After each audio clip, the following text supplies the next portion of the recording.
Hey, Jared, just talk about the back and forth there in the last minute. You have a tough turnover, but shake it off and make the big time shot. Just take us through those two plays. Yes, it was a high level game, and that was a good defensive team. And down the stretch, coach always says it's gonna come down to a free throw, it's gonna come down to one shot, or one pass or one turnover. But you make mistakes throughout the game, and after the turnover, my teammates did a good job of keeping me composed and telling me the play is over with and move on, and move on to the next play. And then just was able to clear my mind to make the last shot when I got the chance. And just the confidence you had stepping up and taking that shot. Did you look to? Do you think you had a chance to pass, or the clock was against you? I don't know. I just saw that I was open and we needed a bucket, so I let it go and it went in, and I'm grateful for it. Jared, what does it say about the group? No, Nate had a tough game. You didn't have AJ once again, but so many others stepped up. What does it say about the group as a whole?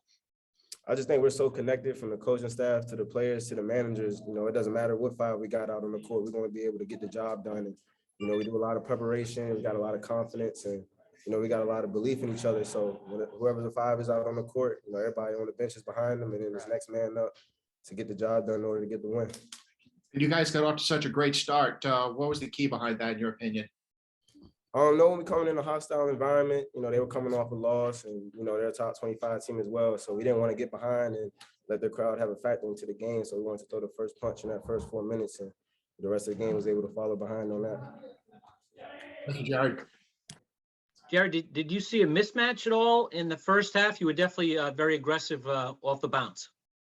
Yeah, well, they were switching the ball screens, and, coach always tells us to be aggressive and attack and play on 2 feet and get in the lane and draw some help defense. But, I was able to drive in, and when I had the opportunity to score, I took them. And then when it was help and I had to make a pass to the next open man, I was able to do that as well. How about you being in sync, Jared, with Al there and him setting you up for that last shot? It seemed like, you talk about the connection that you guys all have. You're going down the court. It looked effortless. Yeah, that's something we work on in practice.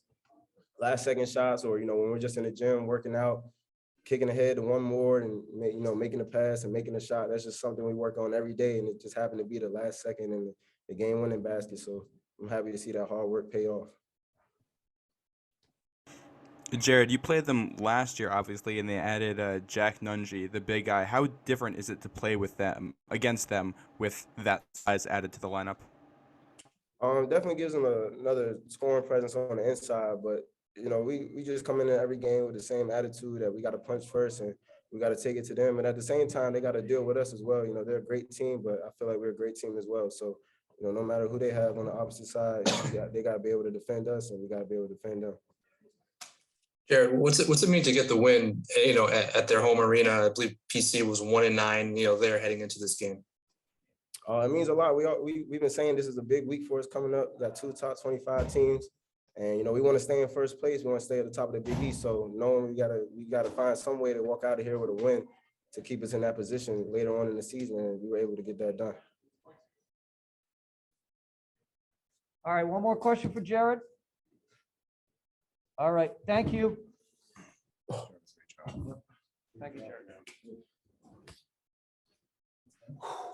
Hey guys, how you doing? I'm sorry. Just a great win for our men. Really, I thought we set the tone early. I thought we were shot out of a cannon, coming in, knowing we're playing against a team coming off of a tough loss, I believe. We haven't had the success here. Last year it came down, it's almost a mirror image of last year, to be honest with you.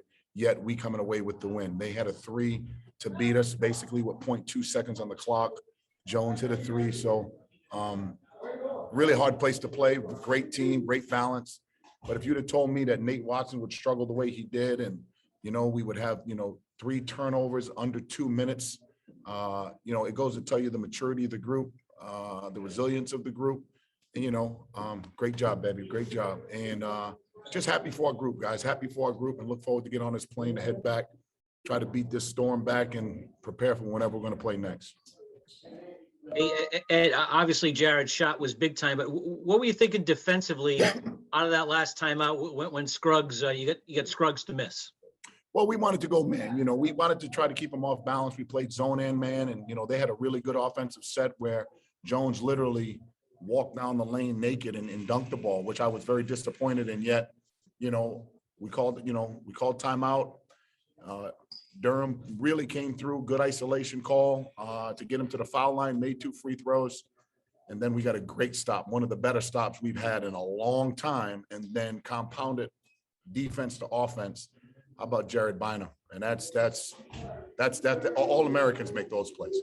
Yeah, just on the shot, you know, he's not your best 3-point shooter, but his confidence shooting the ball in the last 3 weeks seems to have really gone up. In all honesty, I don't know who our best shooter is. You know, I mean, it's on any given night, to be honest with you. You know, this is just a team.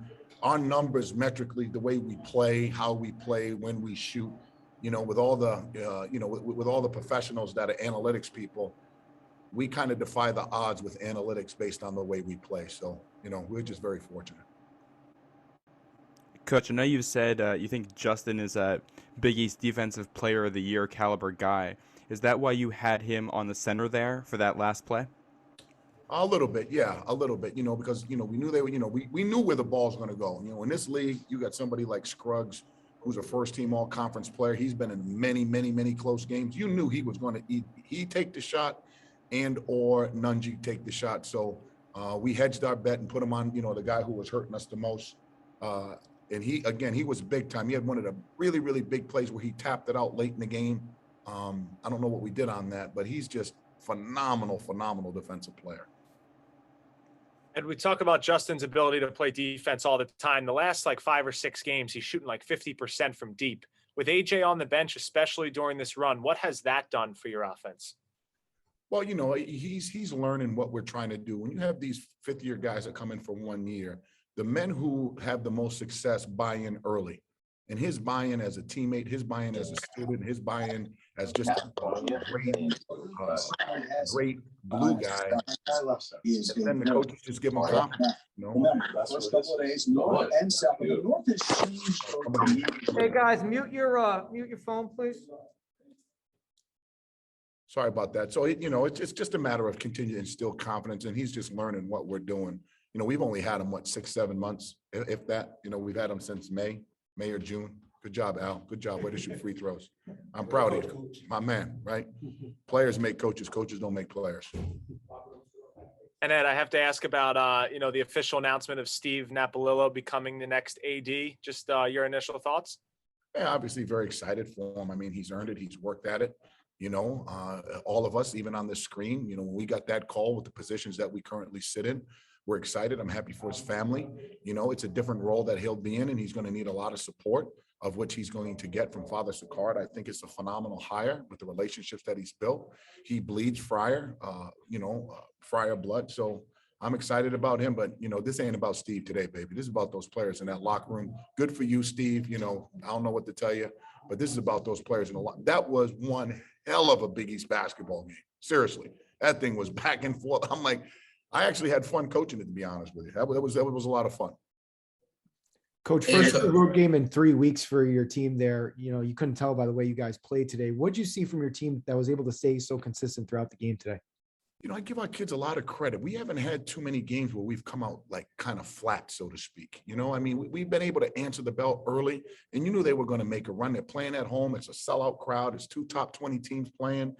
You know, I just think, you know, we're mature, we're older. We didn't lose our composure. When they took the lead, I probably lost my composure more than them.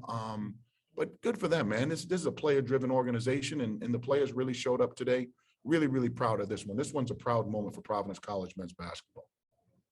Yeah, just the poise that a guy like Al has when he can go to the free throw line, go 10 for 10, but also on that last shot, he's, you know, driving down the court and, you know, he looks behind him and has the poise and the maturity enough to look behind him and say, all right, Jared's right there. He can get a great shot. Unselfish. It's a credit to his character as a player. You know, when we talked to Archie Miller about him, he said, you know, he's a winner. You're going to love him on the team. And we're trying to get him more shots. Not having AJ, the floor is really tight. And, you know, and when you look around and, you know, somebody asked me earlier, hey, what is it with your team? I'm going to use the national narrative. We're really lucky. We're a really lucky team. So you know what? We'll continue to be lucky and try to win the next game. Coach, a lot of Jared's success has been coming off the bench this season. What does it say about him just buying into that role and making the most of it? Again, team, again, with AJ being out, we've been shorthanded for now almost a month. And it just, it shows to the maturity of the group, shows to the maturity of the group and shows to his maturity. It's not about him. It's about us just trying to build some continuity and some chemistry amongst the team. Is there an update on when AJ might be back? I don't know. I don't know. There he is right there smiling. Dubs. I don't. He is getting better though. I mean, his injury is a 4 to 6 week injury. And, I'll talk to our great medical team and see what we got. We miss him. We need him. These games won't get any easier. It's rough out there.